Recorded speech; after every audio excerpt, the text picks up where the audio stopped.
O'sha kun Mahmudga katta qilib o'chirib yubordim mana. Asbob rasmsiz ketishibdi jala. Hammani mashinasiga yurak, purak, sertsalansiz ketishadi. Menikiga bilan asbobsiz ketishib, ikkita katta tuxumi bilan bilan. Pidaras. Голодникimdir bular. Onangni yemaganlar. Yana jalab shunaqa chizganki, asbobni bilan. Rassom chizgan. Jalab bilmayman. Yoki kechasi bilan tasavvur qilayotganmi? Asbob shu ag'zi estetni mashinasiga chizaman deb jalab. Uyalib ketdim.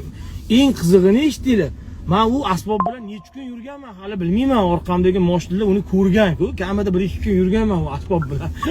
Pidaras. Sumkam sovotganimni ko'rib qoldim bilan. Aytdim, voy, ona nima orqadagi anaqalar so'kkandir jala. Sen bizga asbobingni ko'rsatasan. O'shaning uchun mashinani yuvib yuringlar jala. O'zim asbob. Ha, aytgancha, butun umr prikol qilardim-da, prikol. Prikol qilardim-da. Endi hozir men bu nimaga bunaqa voqea bo'lganini to'liq aytib bera olmayman, bironta intervyuda aytib beraman. Chap tuxumni prikol qilardim. Shunaqa gapim bor-da. Misol Sheralining chap tuxumi, Taysonning chap tuxumi deb prikol qo'ygan. Butun umr prikol. Jalab yaqinda bor-ku. 1-2 oy ichida, so'nggi 1-2 oy ichida shunaqa voqea bo'ldi-da jalab. Chap tuxumim bilan bog'liq voqea bo'ldi, bor-ku. Chap tuxumimga zarar tegdi, qarachi bor-ku. O'shachi bor-ku. Bitta narsani gapirishdan oldin to'g'ri o'ylash kerak ekan-da, jalab bor-ku.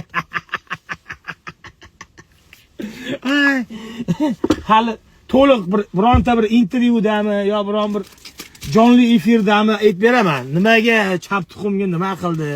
Kimdir tepdimi yoki kim tishlab oldimi yo doktorga ishim tushdimi yo nima bo'ldi? Hammasi aytib beraman. Lekin hozirgi kunda shu chap tuxumga zarar tegdi.